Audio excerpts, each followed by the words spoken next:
Hi friends, daily 10 கொஸ்டின்ல எக்கனாமிக்ஸ்லேருந்து ஒரு 10 question பார்க்கலாம். ஃப்ரெண்ட்ஸ், உங்களுக்கு பிடிச்சிருந்தா ஒரு லைக் பண்ணுங்கள். அடுத்த வீடியோ போல ஒரு மோட்டிவேஷனாக இருக்கும். ஃபர்ஸ்ட் கொஸ்டின், 2001ஆம் ஆண்டு கணக்கெடுப்பின்படி மொத்த தொழிலாளர்களில் வேளாண் துறையில் ஈடுபட்டுள்ளவர்களின் சதவிகிதம். Answer C, 49.3%. நெக்ஸ்ட் கொஸ்டின், 2011ஆம் ஆண்டு கணக்கெடுப்பின்படி மொத்த தொழிலாளர்களில் எத்தனை சதவிகிதம் வேளாண் துறையில் ஈடுபட்டுள்ளனர்? Answer C, 42.1%.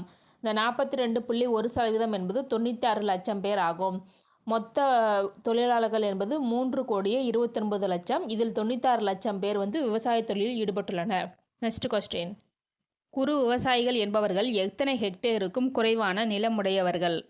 ஆன்சர் பி, 1 ஹெக்டேருக்கும் குறைவான நிலமுடையவர்கள் குறு விவசாயிகள் ஆவார்கள்.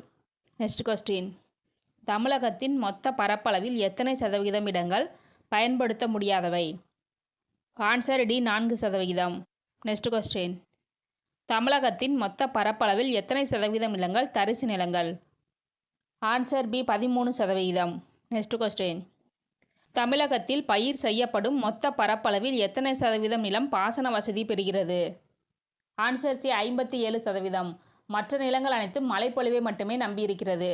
நெக்ஸ்ட் கொஸ்டின், மழைநீர் என்ற பதம் 1990ஆம் ஆண்டு யாரால் அறிமுகப்படுத்தப்பட்டது? Answer A, Tony Allen. இந்த மழைநீர் அப்படின்னா, நம்ம ஒரு உணவுப் பொருள் நம்ம வெளிநாடுகளுக்கு ஏற்றுமதி பண்ணுறோம் அப்படின்னா, அந்த உணவுப் பொருள் விளைவிக்க ஆகக்கூடிய நீரின் அளவு தான் மழைநீர் என்று அழைக்கப்படுகிறது.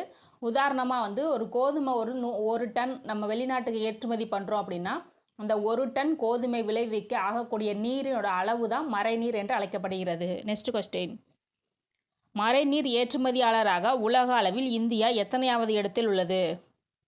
ஆன்சர் பி, 5வது இடம். நெக்ஸ்ட் கொஸ்டின், தென்னிந்தியாவில் காவிரி ஆறு எத்தனையாவது பெரிய ஆறு ஆகும்? Answer C, 3. நெக்ஸ்ட் கொஸ்டின், அதிக அளவு பாசன வசதி எதன் மூலம் கிடைக்கிறது? ஆன்சர் சி, கிணறுகள். Okay friends, thank you.